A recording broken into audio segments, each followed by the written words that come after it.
Hello, beautiful women of Grace Family Church.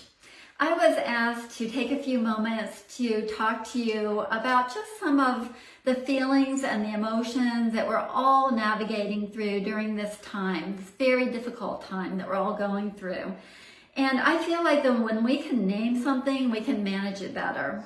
When we bring a little bit of normalcy, it doesn't feel as scary. And when we're aware of something, it helps us to walk through it in a more healthy way.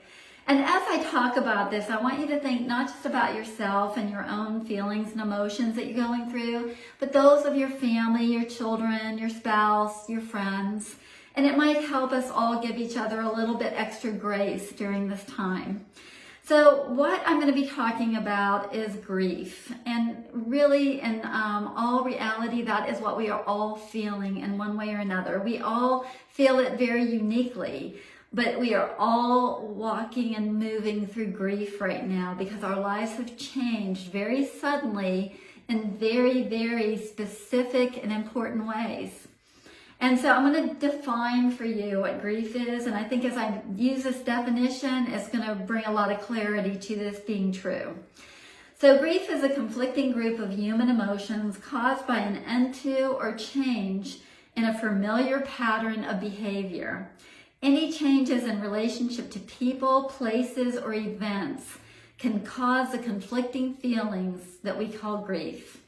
One way to describe grief is like reaching out for something that's familiar and wanting to use it one more time and it's gone. And so what kind of feelings does this bring up in us? It brings feelings of disconnectedness. It brings feelings of even shock, being a little confused, almost feeling numb sometimes.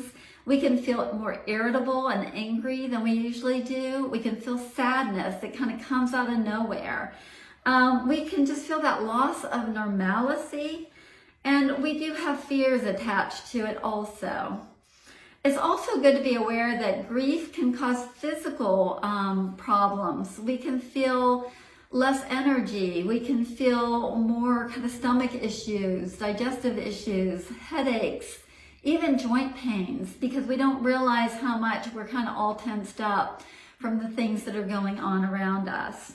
And it makes it even more difficult, and I've heard this a lot from people, when you have someone in your life that is minimizing your emotions or your thoughts, and they're telling you it's not a big deal and it's not any worse than the flu and get over it. And what we have to understand with that, number one, don't let that cause you to not feel that you can talk to someone. It might just not be them, because you need to talk about how you feel. But also realize that when people do that, it's often out of their own fears, and that's just the way they deal with it. And so, the best thing is give each other a lot of grace, know who the safe people are for you to talk to, and go to them with these type of issues. And I do want to encourage that, though. Have safe people in your life, people that you can talk about those concerns, those fears, what you're feeling. And even if they don't understand, they're listening and they're hearing you. You feel heard. And that you would do that for others. It's so important that we have that right now.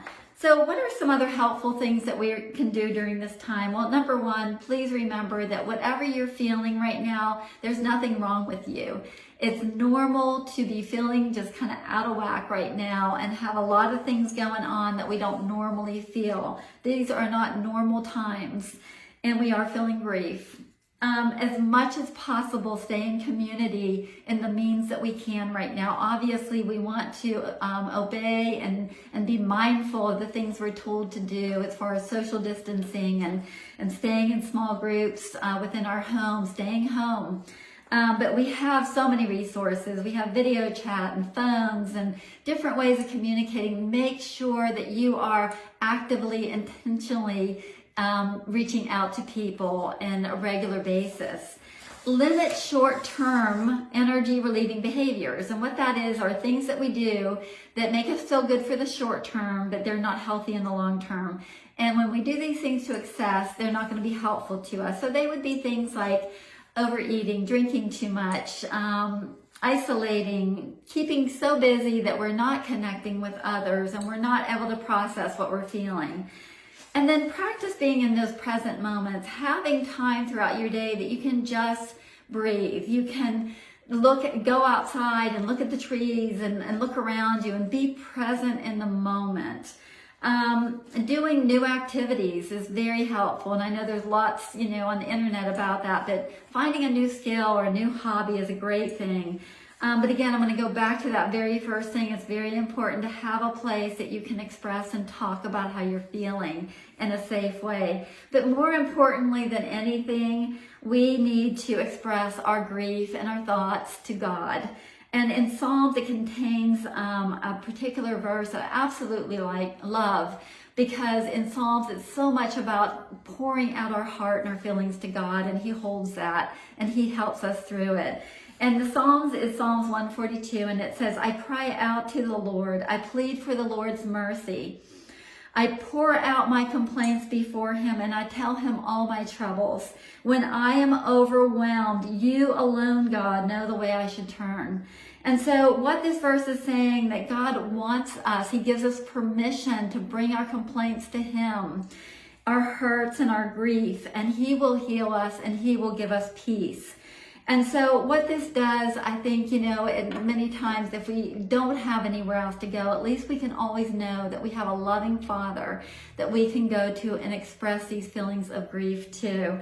So I want to, as I end up here, just encourage you to go into Psalms, read the Psalms. It's a place where people of pain brought that pain and that place of unsurety and grief. And they gave it to God, that in the end of every Psalms, you will always see that they say that, God, I know you are my hope. You are the one I can trust. You are my help. And so I just want all of us to know, as I end here today, ladies, that whatever our circumstances, whatever our situation, that we do have a loving Father that is waiting with arms open wide to take our pain, to take our hurt, to take our grief, and give us the comfort and the peace we need at this time. Thank you.